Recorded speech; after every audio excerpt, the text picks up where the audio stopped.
옆에 계신 분들과 한번 인사 한번 나누겠습니다. 하늘의 평강이 함께 하시기를 축복합니다. 하늘의 평강이 함께 하시기를 축복합니다.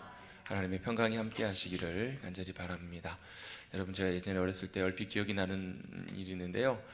평상시에는 뭐 이렇게 무슨 뭐 명절이나 좋은 때 있을 때 그 과자 이렇게 선물, 종합 선물 세트 이런 걸 받았는데, 언젠가는 한 번은 그 우리나라에서 구할 수 없는 외국에서 누군가가 이렇게 보내주신 사주신 선물을 한번 받은 적이 있어요. 정말 신기하더라고요. 정말 신기하고 정말 좋았었습니다. 여러분, 그 당시에 볼 수 없는 선물이었었기 때문에, 여러분 마찬가지로요, 여러분 세상에도 많은 평안이 있고 기쁨이 있겠지만, 여러분 하늘에서 주시는 하나님의 평강은 여러분 우리가 이 땅에서 맛볼 수 없는 참 놀랍고 귀한 주님의 선물입니다. 그래서 여러분, 하늘의 평강이 우리 가운데 임하면 여러분 우리가 이 땅에서 누릴 수 없는 그런 기쁨이나 또 확신, 담대한 평안을 누릴 수 있는 거예요. 그래서 여러분, 우리 모두에게 하나님께서 허락해 주시는 하늘의 평강이 우리 모든 심령마다 풍성하게 임할 수 있게 되기를 다시 한번 주님의 이름으로 축복합니다. 아멘. 함께 잠깐 기도하고 우리 하나님의 말씀 함께 나누겠습니다. 하나님, 이 시간 주님을 예배하는 귀한 자리에 인도해 주셔서 감사를 드립니다. 이 시간 주님을 사모하며 예배하는 모든 심령마다 이 시간 성령님 주관하여 주셔서 굳어있는 마음, 닫혀있는 마음, 여러 가지 다른 것들로 가득 차 있는 마음 주님께서 깨끗하게 하여 주시고 그 모든 것들을 몰아내어 주시고, 이 시간 하늘의 평강이, 하늘의 은혜가, 하나님이 주시는 귀한 생명이, 말씀이 우리 심령 속에 채워지는 귀한 시간 되게 하여 주시옵소서. 성령님 친히 역사해 주셔서 우리 마음속에 있는 모든 것들 주님 몰아내 주시고, 마음은 활짝 열어주셔서 이 시간 함께 하시고 말씀하시는 그 주님 믿음으로 바라보며 우리의 모든 생각과 마음과 모든 것들이 주님께 집중되는 귀한 시간 될 수 있도록 주님 역사하여 주시옵소서. 주님이 친히 인도하시고 함께 해주실 것을 믿고 의지하오며 이 모든 말씀 거룩하신 예수님의 이름으로 간절히 기도하옵나이다. 아멘. 여러분, 평안이 눈에 보입니까? 안 보입니까? 평안이 눈에 안 보이지만 평안이 임하면 알아요. 그렇죠?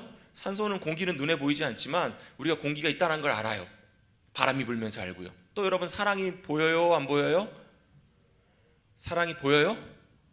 사랑이 보이시는 분은 병원에 가보셔야 합니다. 사랑은 눈에 보이진 않아요. 그런데 알아요. 어떻게 해요? 그 영향이 있어요. 사랑을 하면 달라지는 뭔가가 있어요. 여러분, 그 아시죠? 여러분, 너무 오래되셔서 잊어버리셨나요? 사랑을 하면, 누군가로부터 사랑을 받으면 아, 내가 사랑받는구나 라는 것을 알아요. 눈에 보이진 않지만. 여러분, 이처럼 세상에는 눈에 보이는 것들보다 눈에 보이지 않는 것들이 훨씬 더 중요할 때가 참 많이 있습니다. 여러분, 우리는 우리 일상을 살아갈 때 대부분 거의 우리 눈에 보이는 것으로 살아가요. 우리의 회사의 일, 가정일, 자녀의 일, 우리가 겪는 모든 일들은 사실은 그것이 여러분 물론 추상적인 일일지라도 사람 관계의 일이라는 게 사실 눈에 보이진 않잖아요. 근데 그 모든 것조차도 다 우리의 눈으로 보이는, 육신의 눈으로 보이는 그것들을 보고 살아가요. 그런데 여러분, 진짜 중요한 것은요, 육신의 눈으로 보는 것이 아니에요. 그것으로 보이지 않는 것, 바로 보이지 않는 귀한 것들을 우리가 보는 것들이 참 중요하다라는 거예요. 제가 예를 한번 들어보겠습니다. 저는 한 올해 말쯤이면 끝나지 않을까 싶었는데, 지금 분위기로 보면 아마 내년까지 넘어가지 않을까 싶어요. 뭐죠? 코로나 바이러스. 지금 벌써 2년째 우리가 어려움을 당하고 있어요. 여러분, 코로나 바이러스가 눈에 보여요? 안 보여요? 안 보여요. 여러분, 눈에 보이지 않아요. 세균, 바이러스 이런 건 눈에 보이지 않지만, 여러분, 코로나 바이러스가 눈에 보이지도 않는 그것이 여러분 전 세계를 다 뒤흔들고 있잖아요. 그렇죠?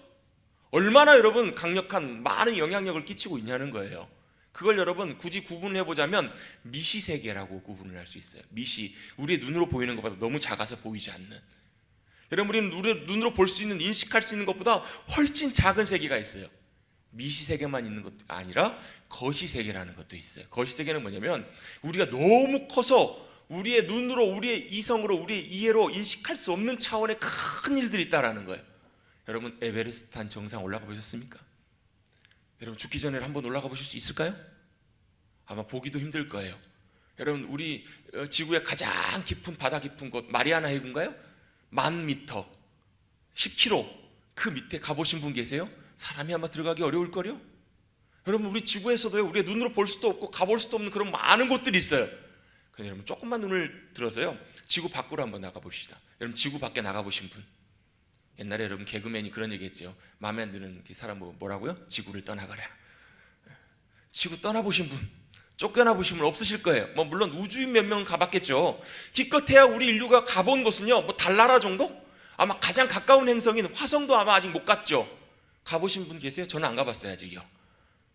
아마 못 가보셨을 거예요. 가장 가까이 있는 행성인 화성조차도 아직 가보지 못했어요. 태양계는 어때요, 여러분? 태양계는 얼마나 넓은가요? 태양은 자체하고 빼놓고라도 태양은 가까이 갈 수도 없으니까 저는 태양계를 볼 때 목성 같은 그 별을 보면 무서워요. 우리 지구보다 1300배, 1500배 정도 목성이 커요. 질량도 한 300 몇 배가 더 커요. 질량이 크다는 얘기는요, 잡아당기는 중력도 어마어마하고요, 웬만한 것들은 쉽게 말하면 거기서 바스라져 버리는 거예요. 그 안에는 수소가스 같은 걸로 가득 차 있어요. 거기 안에서 가스 태풍이 부는데, 태풍이 불면 우리는 태풍이 보통 이렇게 시속 얼마 하면 굉장하잖아요. 기본이 보통 한 시속 몇백 킬로 정도 돼요. 들어가면 녹아버려요. 들어가면 아주 없어져 버려요. 저는 그런 거 생각하면 겁나요. 근데 여러분, 그게 화성 다음에 있는 성이에요. 태양계는 어때요, 여러분? 태양계 밖에요? 우리 인류가 사람은 못 나가고 이제 보이저호 같은 것 2개 정도가 아마 태양계 밖으로 나갔어요. 여러분, 태양계가 엄청나게 크지만 40년, 45년을 겨우 달려가서 태양계 밖으로 벗어났는데요, 우리 인류는 아직 꿈꾸지도 못하고 있어요. 태양계 밖은 어때요? 우리 운하 안에는 태양계 같은 것들이 얼마나 많은지 몰라요. 근데 여러분, 이렇게 말씀드리면 실감이 잘 안 나실 거예요. 여러분, 우주에 보면 우리 태양계에 속해 있는 은하라는 게 있잖아요. 은하, 들어는 보셨죠? 은하. 이런 은하가 몇 개 있는지도 모르는데, 그래도 비교적 우리 은하하고 가까운 쪽에 속해 있는 은하까지 가려면 얼만큼 가야 되는가? 여러분, 그 빛이 1년 동안 간 거리를 광년이라고 하잖아요. 미친 여인이 아니라 빛이 1년 동안 간 거리가 광년인데, 빛이 얼만큼 가냐면 1초에 지구를 7바퀴 반을 돕니다. 빛이 빠르죠? 얼마나 빨라요? 번쩍하는 거예요. 7바퀴 반 돌아요. 근데 이걸 얼만큼 가요? 1년 동안 간 거리가 1광년이에요. 근데 은하에서 은하를 가려면 가까이 있는 은하가 얼마 정도 걸리냐면 200광년이 아니라 200만 광년을 가야 돼요. 여러분, 상상이나 가세요? 여러분, 우리 인식으로는 도저히 상상할 수 없는, 여러분, 이 우주가 얼마나 크고 얼마나 대단한지 여러분, 우리는 우리 눈으로 볼 수도 없고 인식할 수 없을 만큼 엄청나게 커요. 근데 여러분, 더 놀라운 사실이 있어요. 뭐가 더 놀라운 사실이냐면요, 그 크고 얼마만큼 우주가 큰지도 헤아릴 수 없는 그 우주를 만드신 분이 하나님이시라는 거예요. 당연히 우리가 하나님을 눈으로 볼 수 없는 건 정상이에요. 우리가 하나님이 어떤 분이신지를 사실 쳐다보고 알 수도 없어요. 우리가 하나님을 어떤 분이신지 만나고 보고 갈 수 있는 방법은 안타깝게도 없습니다. 그래서 어떻게 하셨는가? 그래서 그 하나님께서 우리에게 찾아오신 거예요. 어떻게? 우리가 볼 수 있게, 만질 수 있게, 인식할 수 있게 우리와 똑같은 모습으로 찾아오신 분, 육신의 모습으로 입고 오신 바로 예수 그리스도가 하나님이시라는 거예요. 할렐루야. 우리가 도저히 헤아릴 수 없을 만큼 크고 위대하신 분이시기 때문에 우리 수준으로 내려와 주신 거예요. 여러분, 이것이 얼마나 놀라운 사실인지 몰라요. 참 하나님이신 예수님께서 똑같이 인간의 모습으로 우리에게 내려오신 거예요. 자, 우리는 요한복음 말씀을 지난주부터 시작하면서 예수님에 대해서 함께 말씀들을 우리 나누고 있는데요, 특별히 요한복음이 예수님, 나는 누구누구다, 이런 말씀들이 많이 나와 있기 때문에 지난주의 말씀, 우리 함께 나눴던 말씀 혹시 기억나세요? 예수님은 빛이시다. 죄송합니다. 일부 예배 때는 아무도 대답을 못 하셨는데 대답해 주셔서 감사합니다. 예수님은 누구시라고요? 빛이시라는 거예요. 여러분, 이 빛은 그냥 눈에 보이는 이런 가시광선을 말하는 것이 아니라고요. 이 빛은 무슨 빛인가? 이 빛은 그냥 햇빛이 아니라 우리를 밝히는 빛이에요. 육신의 눈으로 보는 빛이 아니에요, 여러분. 여러분, 그 헬렌 켈러라고 여러분 잘 아시죠? 태어나서 불의한 일들 때, 사고 때문에 눈도 보이지 않고 귀도 들리지도 못하고 그래서 말도 할 수 없는, 그래서 정말 짐승처럼 살잖아요. 손으로 다 집어먹고 닥치는 대로 그냥 자기 하고 싶은 대로 짐승처럼 살고 있었던 그 헬렌 켈러에게 누가 찾아오냐면 설리반 선생님이 찾아오잖아요. 어떻게 할까 고민하고 처음에는 많이 부딪히기도 하고 하다가 결정적인 순간이 있었잖아요. 그 손에다가 그 옛날 그 펌프 있잖아요. 그 지하수 퍼올리는 그 펌프로 시원한 물을 손에다가 쏟아 부어주면서 그 차가운 느낌과 흘러내리는 그것을 경험하게 하면서 거기다가 뭐라고 써줘요? WATER, 뭐예요? 워터, 물이라고 거기 써주는 거예요. 이게 물이구나. 그 짐승처럼 살던 헬렌 켈러가 이게 물이구나라는 것을 깨닫는 그 순간에 나중에 그녀가 뭐라고 회고하냐면 그 순간에 말할 수 없는 찬란한 인생의 빛이 자기에게 비춰졌다라는 거예요. 여러분, 이 빛이 무슨 빛이에요? 눈으로 보이는 빛이 아니잖아요. 자기를 깨우는 그 빛, 자기의 생각과 마음을, 영혼을 깨우는 그 빛이 그녀에게 비춰진 거예요.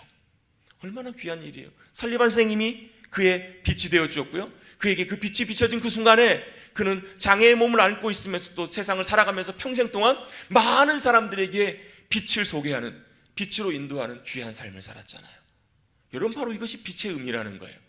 여러분, 우리 많은 찬송가를 작곡했던 파인 제인 크로스비 많이 아시죠? 내 주를 가까이 하려 함은, 또 뭐죠? 내 영혼이 은총 입어, 이것도 아마 맞을 거예요. 아마 수없이 많은 찬양을 했던 그 파인 제이 크로스비도 90세가 넘는 인생을 살면서 시각장애인으로 살았어요. 눈에 보이지 않았지만 그녀에게는 그 육신에 보이는 눈보다 더 밝은 빛이 그녀 가운데 함께했잖아요. 그래서 눈으로는 보이지 않았지만 육신으로 보는 사람보다 훨씬 더 아름답고 놀라운 귀한 것들을 많이 보았어요. 그는 하나님 나라의 아름다움을 보았고 주님의 귀하심과 역사하심과 놀라운 많은 것들, 귀하고 가치 있는 것들을 보며 살았잖아요. 이게 바로 빛이라는 거예요, 여러분. 이 빛이 비춰지게 될 때 이 빛이 우리의 영혼의 눈을 뜨게 해주는 줄로 믿습니다. 이 빛이 우리 가운데 비춰질 때 우리 인생을 새롭게 바라볼 수 있는 놀라운 눈이 열리게 되는 줄로 믿습니다. 그래서 여러분, 빛이 비춰지면 어떤 역사가 벌어져요? 우리가 어떤 존재인지가 보여요. 빛이 비춰지면 우리가 얼마나 죄인인지, 우리가 얼마나 가망성 없는 존재들인지, 우리가 얼마나 대책이 없고 얼마나 악하고 아무런 소망이 없는 존재인지가 분명히 보여요. 그리고 거기서 그치지 않아요. 그래서 빛이신 주님이 우리의 생명이 되어 주셔야 된다는 것이 깨달아지는 거예요.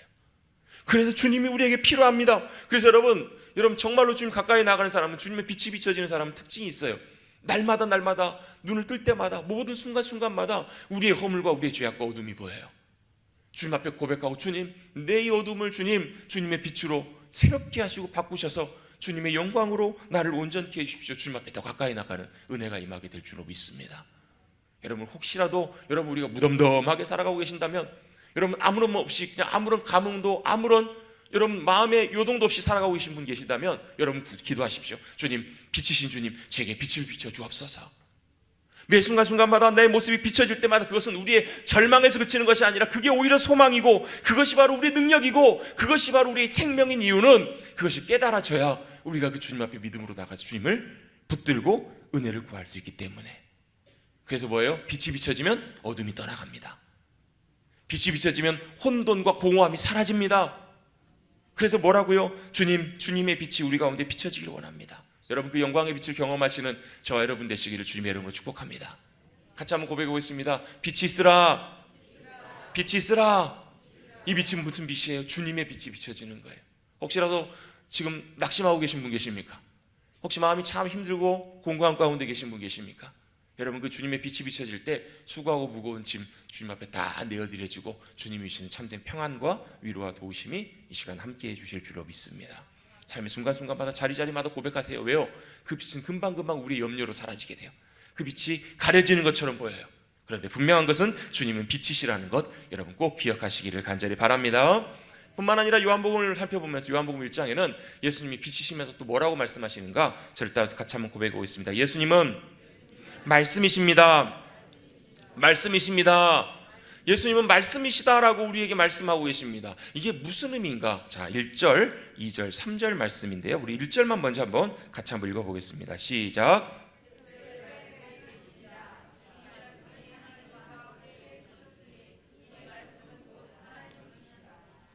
아멘. 이 말씀을 그냥 우리 생각으로만 읽으면요, 꼭 수수께끼 같아요. 그죠? 안 그러세요? 이 말씀이 의미가 무슨 의미인지 잘 아시겠어요? 모르시겠어요?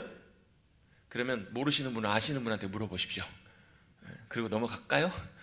이게 무슨 의미인가? 어떻게 보면 참 알쏭달쏭해 보이고 참 이게 이해가 잘 안 돼 보이는데, 요한이 이 말씀을 이렇게 쓴 것은 의도가 좀 있다라고 생각해요. 자, 태초에 말씀이 계시니라. 자, 태초에 하면 이 무슨 말씀이 생각이 나세요?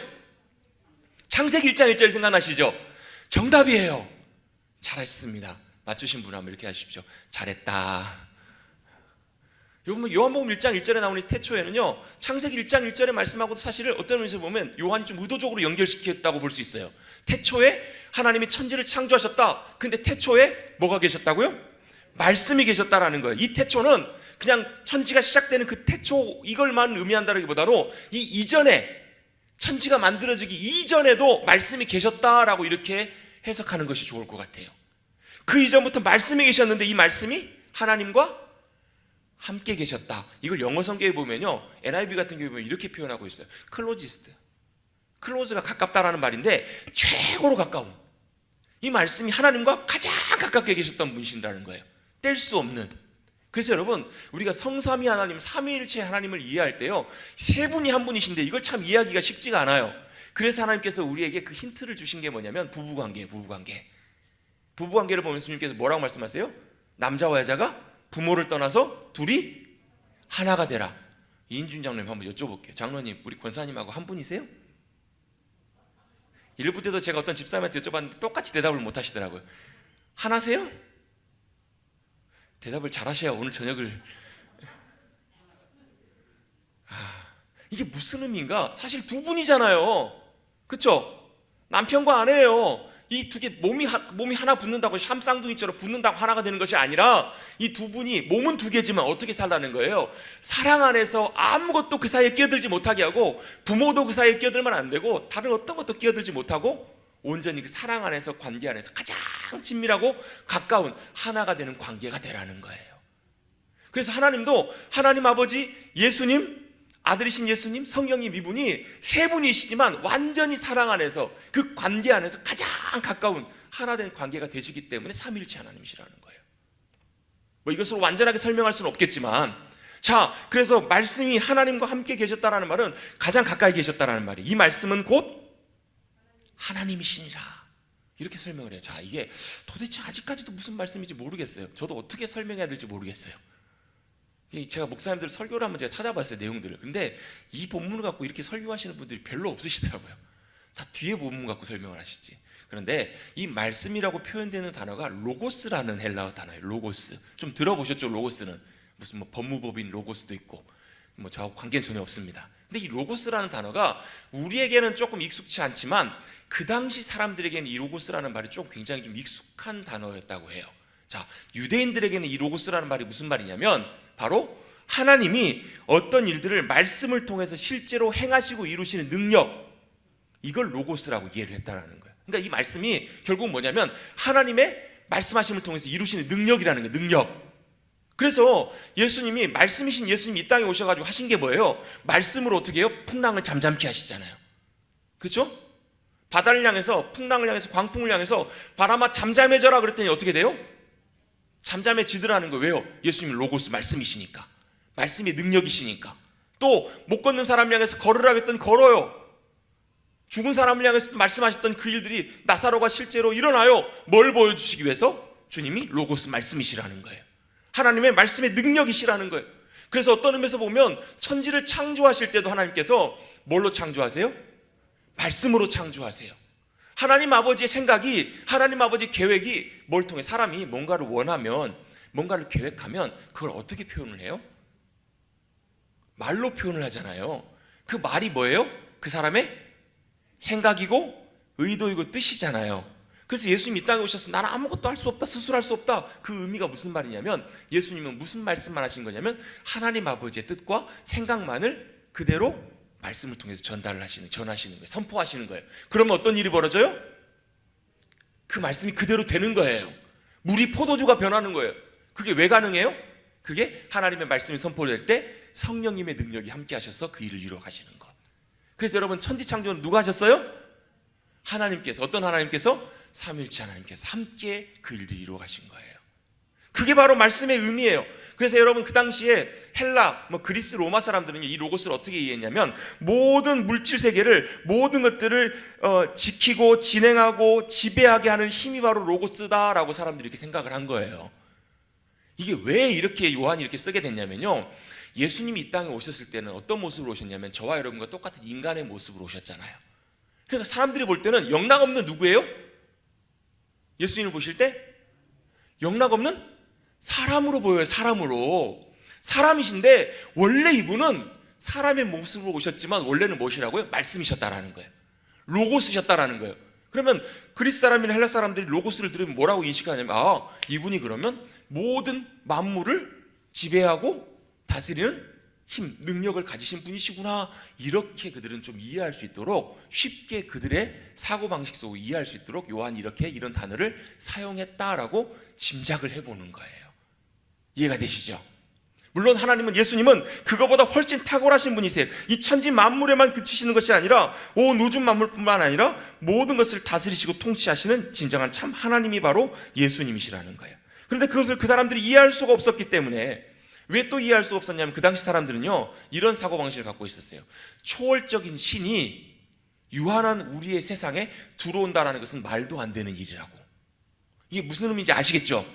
아니, 어떻게 초월적인 하나님이, 신이 우리의 제한적인 현상, 우리의 세상 속에 들어온다는 것, 이건 상상할 수 없는 일이고 신성모독이라고 생각했던 거예요. 그러니까 당연히 예수님이 하나님이시라는 것을 받아들일 수가 없는 거죠. 그런데 하나님이 어떻게 오셨다고요? 저와 여러분과 똑같은 인간의 모습으로 이 땅에 와주셨잖아요. 왜 오셨을까? 요한은 인간의 모습으로 오신 그 예수님이 원래 누구셨다고요? 하나님이셨다라는 것을 강조하고 보여주기 위해서, 말씀이 계시니라, 말씀이 하나님과 함께 계셨고 이 말씀이 곧 하나님이시라, 그가 태초에 하나님과 함께 계셨고, 3절입니다. 3절은 같이 한번 읽어봅니다. 시작. 만물이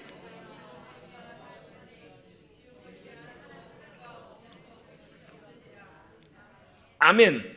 자, 인간의 모습으로 오신 예수 그리스도가 말씀이신데, 그분이 천지를 창조하실 때부터 그분의 말씀을 통해 천지를 만드신 하나님이시라는 거예요. 인간의 하나님이, 인간의 예수님이 바로 하나님 그분이심을 우리에게 보여주기 위해서 사실 이렇게 조금 알쏭달쏭한 애매한 어려운 표현으로 우리에게 보여주고 설명하고 있는 거예요. 자, 바로 그 예수님이 이 땅에 우리에게 오실 때 인간의 모습으로 오신 이유, 바로 이것입니다. 18절 같이 한번 읽어보겠습니다. 18절 시작. 본래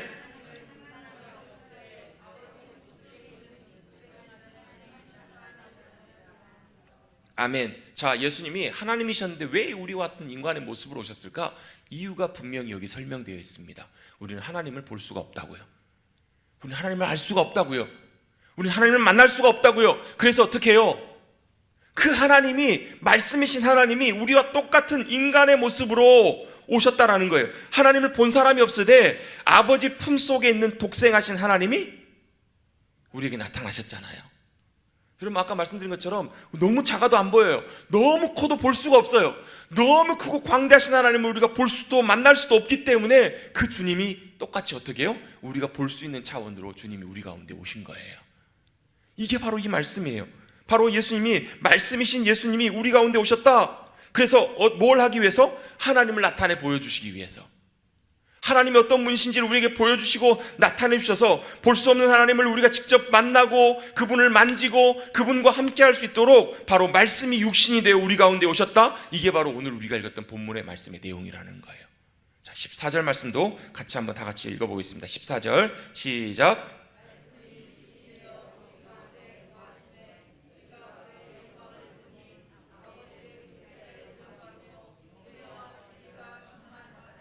아멘. 말씀이 육신이 되어 우리 가운데 거하셨다. 그 뒤에 이제 나오는 은혜와 진리가 충만하더라, 이 부분은 다음 시간에 한번 다시 이 말씀들 함께 좀 나누려고 합니다. 자, 주님께서 이 땅에 말씀이 육신이 되어서 왜 오셨는가? 첫 번째 이유, 하나님이 어떤 분이신지를 우리에게 보여주시기 위해서, 하나님이 어떤 분이신지를 나타내시고 알게 해주시기 위해서 우리와 똑같은 모습으로 오셔서 말씀해 주신 거예요.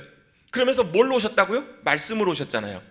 그래서 하나님이 그 이전에 하셨던 말씀, 약속, 그 모든 것들을 주님이 오셔서 실제로 보여주시고 성취하시는 거예요. 자, 말씀대로 그 모든 것들이 다 되는 것을 주님이 보여주세요. 약속을 다 그대로 이루시고 성취하신 하나님. 그래서 여러분, 예수님이 말씀이시기 때문에 누구에게 물어보면 돼요? 예수님이 그 말씀의 의미들을 하나하나 주님이 다 설명해 주시고 깨닫게 해주시고 알게 해주세요. 물론 지금은 그 역할을 성령님께서 해주시지만, 그래서 여러분, 말씀의 의미들을 알기를 원하시면 여러분 예수님께 나아가십시오. 예수님께 물으십시오. 예수님의 설명이, 예수님의 해석이 가장 정확해요. 왜냐하면 예수님의 말씀 그 자체시기 때문에. 여러분, 그 책의 내용을 정확하게 알려면 누구에게 가면 제일 정확하게 알아요? 저자에게 가면 돼요. 그래서 여러분, 인기 있는 강의가 뭐냐면 저자 직강. 저자가 직접 강의하면, 왜요? 가장 그 책을 잘 알고 있는, 왜? 그분이 썼으니까. 잘 알고 있는 것처럼 여러분이 성경의 말씀은 여러분 예수님의 말씀이셔서 그분에 대해서 그분을 나타내시기 위해서 쓰신 말씀이기 때문에 여러분 예수님을 통해서 우리는 이 말씀을 가장 잘 알고 분명히 깨달을 수 있게 되는 거예요. 또 예수님께서는 뭘 나타내시길 위해서 인간의 모습으로 오셨는가? 우리에게 똑같은 인간의 모습으로 오셔서 바로 하나님의 사랑이 어떠한가를 우리에게 보여주시기 위해서 인간의 모습으로 오셨어요.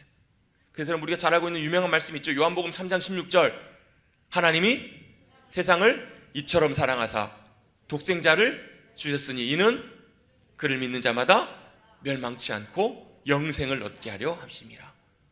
이처럼 사랑하신 그 사랑을 직접 보여주시기 위해서, 그 사랑이 어떤 사랑인지를 보여주시기 위해서 저와 여러분과 똑같은 인간의 모습으로 오셔서 어떻게 해요? 우리를 위해서 죽기까지 사랑해 주시잖아요.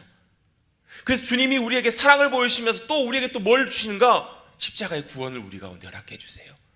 또 예수님은 오셔서 어떻게 나타내시는가? 뭘 나타내시는가? 예수님이 우리에게 왕이 되심을 우리에게 보여주시는 거예요. 우리 아까 찬양했잖아요. 왕이신 나의 하나님, 내가 주를 높이고 영원히 주의 이름을 송축하리이다. 여러분 한번 이 찬양을 여러분 조용히 혼자 계실 때 한번 불러보세요. 거기다 이름을 바꿔서 왕이신 나의 예수님, 내가 주를 높이고 영원히 주의 이름을 송축하리이다. 여러분 예수님을 높이고 송축하고 사모할 때요, 예수님께서 우리의 왕이 되시고 다스리시고 통치해 주시는 거예요. 여러분 그 모든 것들을 우리에게 보여주시기 위해서 예수님께서는 육신의 몸을 입고 우리 가운데 오신 거예요. 자, 예수님은 말씀이신 분이, 말씀이 육신이 되어서 저와 여러분을 찾아오신 하나님이십니다. 그분은 하나님이시면서 똑같이 인간의 모습을 입고 오셨어요. 자, 여기에 또 중요한 부분 한 가지를 살펴보기를 원하는데요, 14절에 나오는 말씀이 육신이 되어 우리 가운데 거하시매 라는 표현에서 육신이라는 단어가 있어요. 육신. 여러분 육신이 뭐예요? 육신? 몸이에요. 몸. 우리 육체예요. 육체. 이걸 이제 헬라어 신약성경에서는 사르스라고 표현되어 있는데요, 이 사르스라는 의미도 육신이라는 말이 있지만 구약이 쓰여져 있는 히브리어에서는 이걸 뭐라고 표현하냐면 바사르라는 단어를 써요. 바사르.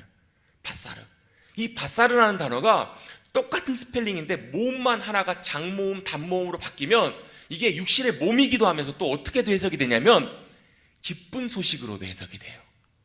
이 바사르라는 말이. 자, 몸이 육신이기도 하면서 뭐가 된다고요? 기쁜 소식, 복된 소식, 좋은 소식으로도 이렇게 해석이 된다고요. 자, 그 당시에는 이 육신이라고 하는 것은 그 당시 사람들은 굉장히 사실 좋지 않게 봤어요. 왜요? 육신은 금방 썩어서 없어져 버리니까요. 금방 낡아지잖아요. 아니 진짜라면 좋은 것은 없어지지 않고 영원해야 되는데 저와 여러분의 육신은 어때요, 여러분? 금방 약해져요. 금방 사그라들어요. 금방 주름이 생기고 금방 별 볼 일 없이 바뀌어가잖아요. 그러니까 사람들이 이렇게 생각한 거예요. 육신은 없어져 버리고 흙으로 돌아갈 것이니까 이건 별로 의미 없는 거야. 진짜 중요한 것은 보이지 않지만 영원한 것이 중요해. 이 말이 맞는 것처럼 보이는데요, 성경은 우리에게 뭐라고 말씀하시냐면 그 육신도 중요해요. 왜 중요한가? 그 육신 안에 뭐가 담겨있느냐에 따라서 달라지기 때문에 그래요. 자, 말씀이 육신이 되어 우리 가운데 거하셨다는 말씀은 육신 안에 누가 들어오신 거예요? 말씀이신 주님이 들어오신 거예요. 그랬더니 그 주님이 뭐가 되셨냐면 복된 소식이 되신 거예요. 여러분 마찬가지예요. 그 육신 안에 뭐가 들어있느냐가 더 중요한 문제예요. 그래서 여러분 그 당시에 여러분 영지주의라고 하는 사람들은요 뭐라고 얘기했냐면, 아니 어떻게 하나님이 육신이 되신다고, 말도 안 돼. 그래서 예수님이 이 땅에 오신 것은 가현설이라고 불렀어요. 뭐냐면 그냥 가짜로, 진짜로 오신 게 아니라 그렇게 가짜로 환상처럼 보인 거야. 진짜로 오신 것이 아니야. 아니요, 예수님은 분명히 말씀이 육신이 되어 우리처럼 똑같이 사람의 모습으로 오셨어요. 육신의 몸을 입고 말씀이 그 안에 들어오신 거예요. 왜 그렇게 들어오셨는가? 이해할 수가 없죠. 초월적인 하나님이 어떻게 자신이 만든 사람의 몸으로 그 없어져 버릴 세상의 모습으로 들어오시는가? 여러분 육신이 약한 것인가 나쁜 것인가 그게 중요한 것이 아니라 그 안에 뭐가 들어있냐가 중요하다고 말씀드렸잖아요. 그 육신 안에 뭐가 들어있는가? 여러분 그 안에 생명이 담기면 그 육신은 생명이 됩니다. 그 안에 여러분 악이 담기면 악하지만 반대로 그 안에 복된 소식이 담기면 그 육신은 복된 소식을 담는 전하는 그릇이 되는 거예요. 여러분 왜 육신이 약한가? 그 안에 세상이 들어있어서 그래요. 여러분 저와 여러분 안에도 뭐가 들어있으십니까? 여전히 여러분 세상이 들어있다면, 여전히 세상에 많은 것들이 들어있다면 그 안에 여러분 말씀이 육신이 되어서 들어오시는 말씀이신 그 주님이 들어오실 수 있게 되기를 주님의 이름으로 축복합니다. 그게 바로 우리의 진정한 삶의 목적이요 주님의 부르심이에요.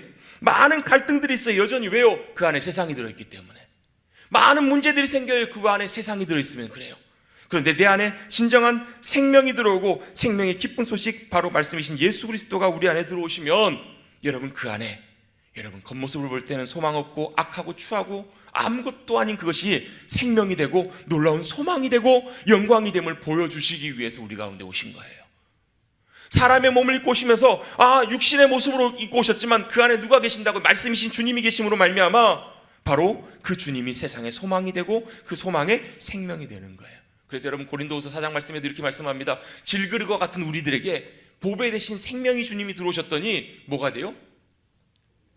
질그릇이 중요해서가 아니라 그 안에 보배가 담겨 있으면 중요한 보배로운 존재가 되잖아요.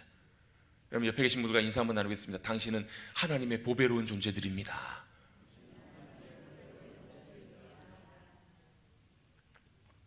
왜요? 저와 여러분이 대단해서요? 잘나서요? 잘생겨서요? 여러분 한번 꾸며보세요. 여러분의 외모를 꾸미시고 여러분이 귀한 것들을 잘 갖고 보십시오. 여러분 피부도 여러분 일주일에 7번씩 피부 관리 받아보십시오. 또 여러분 스펙을 쌓기 위해서 여러분의 많은 능력과 많은 것들 갖춰보십시오. 아름다울 것 같지만 실제로 그래도요, 다 거기서 거기예요. 다 거기서 거기예요. 진짜 중요한 것은요, 그 육신 안에 뭐가 들어있냐는 거예요. 뭐가 담겨있느냐, 그것이 중요해요. 바로 예수님으로 충만케 채워지고 말씀이신 주님이 우리 안에 들어올 때 형편없어 보이는 우리일지라도 그 안에 주님이 들어오시면 그 육신은 복된 소식처럼 변하게 되게 될 줄로 믿습니다. 그 주님의 영광이 우리 안에 들어오면 하나님의 나라가, 천국의 기쁨이 우리 안에 채워지는 거예요. 우리 안에 놀랍게 그 귀한 나라가, 하나님의 나라가 채워지시는 복된 저와 여러분이 되시기를 주님의 이름으로 축원합니다. 이것이 바로 말씀이 육신이 되어 우리 가운데 거하신다라는 말씀의 의미예요. 예수님도 우리와 똑같이 연약한 인간의 모습으로 입고 오셨어요. 그런데 그 안에는 뭐가 계셨어요? 말씀이 그 안에 들어오신 거예요. 생명이 그 안에 들어오신 거예요. 영광이 들어오신 거예요. 여러분, 세상의 모든 종교는요, 신 앞에 우리가 나가야 돼요. 근데 우리는 하나님 앞에 나갈 수가 없어요. 도달할 수가 없어요. 그래서 어떻게 해요? 그 주님이 우리 가운데 오신 거잖아요. 우리가 똑같은 인간의 모습으로 오셔서 때때로 피곤하시기도 하고 낙심하시기도 하시고 때때로 슬퍼하시기도 하셨지만 그 안에 뭐가 계셨어요? 말씀이신 하나님이 함께하고 계셨던 거예요. 그리고 동일하게 그 말씀이 여러분 우리 가운데 들어오기를 원하십니다. 결론입니다. 그래서 우리 안에 그 말씀이 들어와야 합니다. 같이 한번 고백해 보겠습니다. 말씀이 내 안에 들어와야 합니다.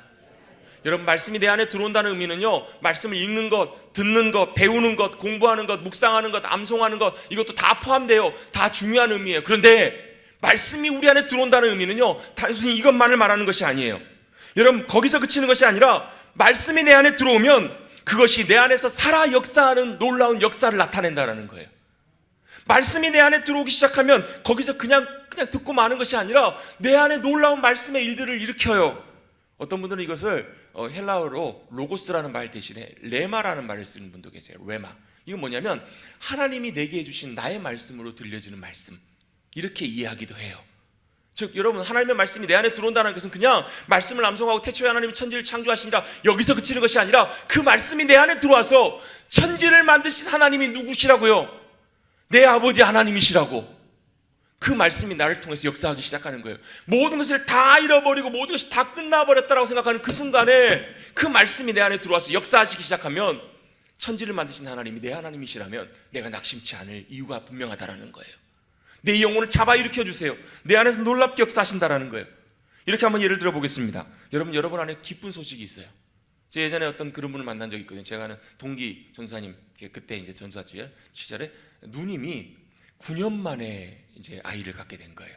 그렇게 애를 쓰고 노력했는데 애가 안 생겼다가 9년 만에 아이를 갖게 됐어요. 그 소식을 들었을 때 어땠을까요? 말할 수 없는 기쁨이 그 안에 있었겠죠.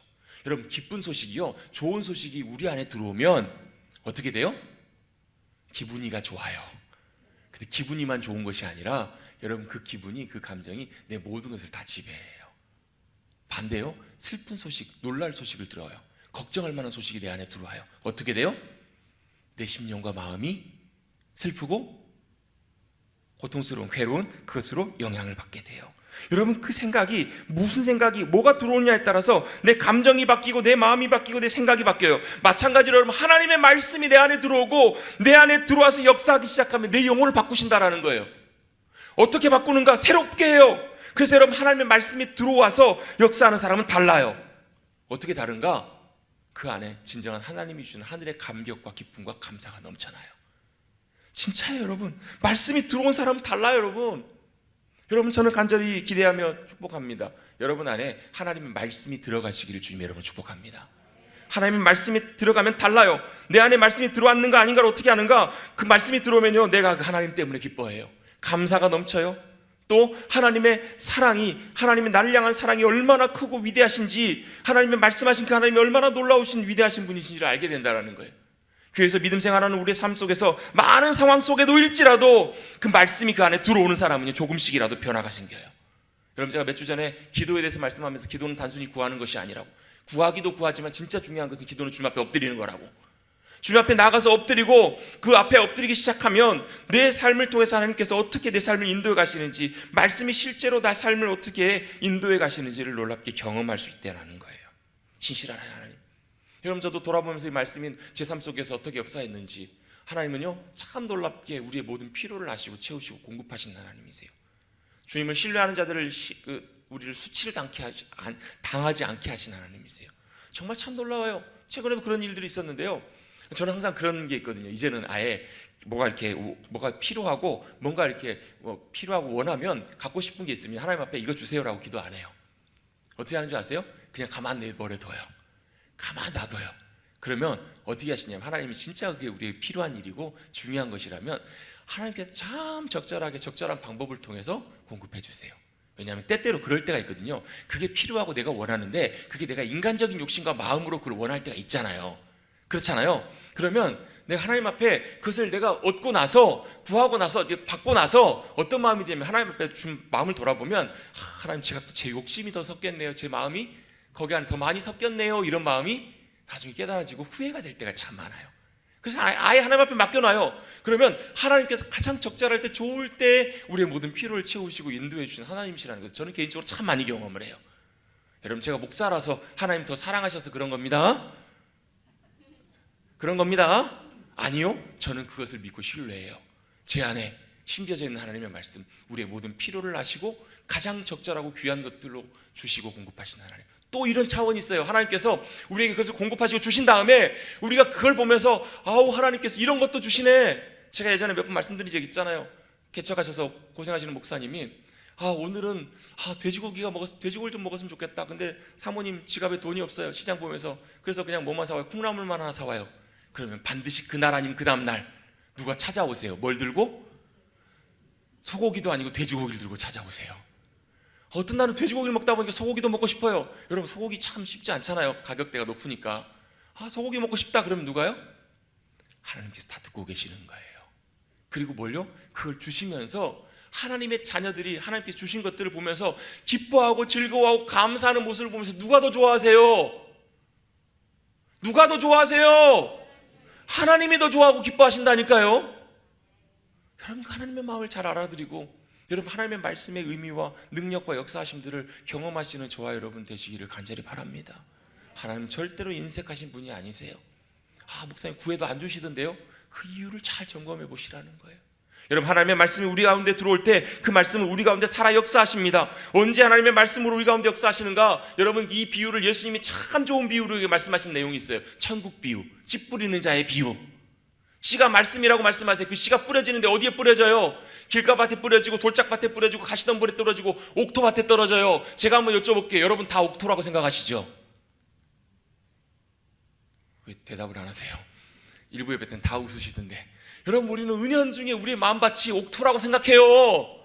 근데 죄송하지만요, 옥토면 반드시 그 말씀이 우리 가운데 심겨지고 열매 맺고 나타납니다. 천국의 놀라운 결과와 열매를 나타낸다니까요. 그런데 우리는 죄송하지만 많은 경우에 옥토에도 금방 굳어져 버려요.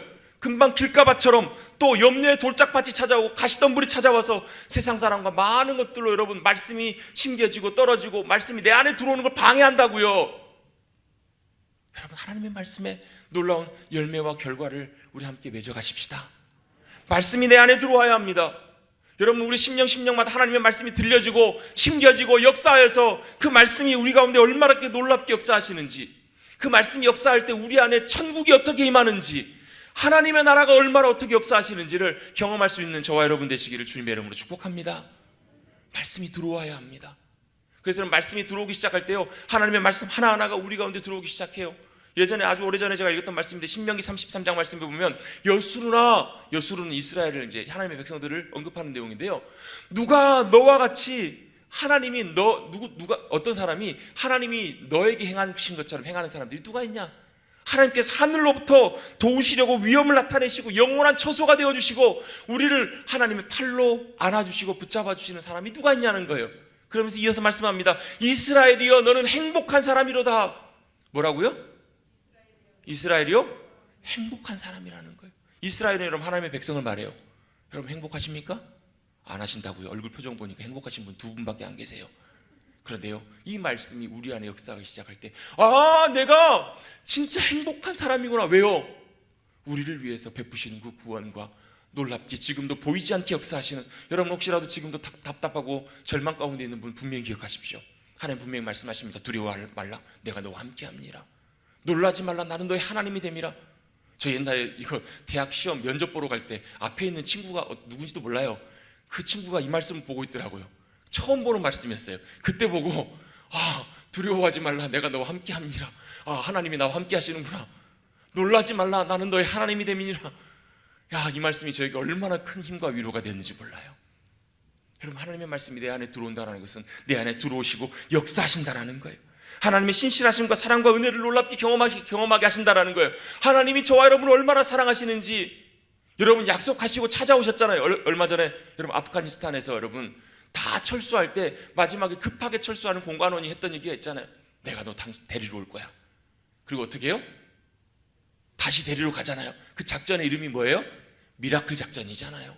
저는 이 사건과 내용들을 쭉 들으면서 참 마음이 너무 뭉클하더라고요. 왜요? 하나님도 똑같이 우리를 위해서, 우리를 구원하시기 위해서 우리와 똑같은 인간의 모습으로 이 땅에 오셨잖아요. 뭐 하시려고요? 저와 여러분을 구원하시고 저와 여러분과 함께 하시려고, 말씀이 육신이 되어 우리 가운데 거하시려고. 그게 여러분 미라클 아닌가요? 그게 바로 하나님의 사랑 아닌가요? 여러분 저는 국제시장이라는 영화를 보면서 참 감동 깊었던 장면들이 몇 장면이 있어요. 아버지가 흥남부두 철수할 때 배를 타고 올라갈 때 딸이 보이지 않아요. 딸 하나가 보이지 않을 때 어떻게 해요? 자기가 죽을 걸 알면서도 딸 찾으러 내려가잖아요. 여러분 주님이 땅에 오신 사건이 바로 그런 사건이에요. 여러분 예전에 어떤 다큐멘터리가 있었는데 한 섬에 사는 할머니와 딸의 이야기예요. 70이 넘은 할머니가 50이 넘은 딸을 키우는데 이 딸이 정신지체예요. 정신지체 1급이에요.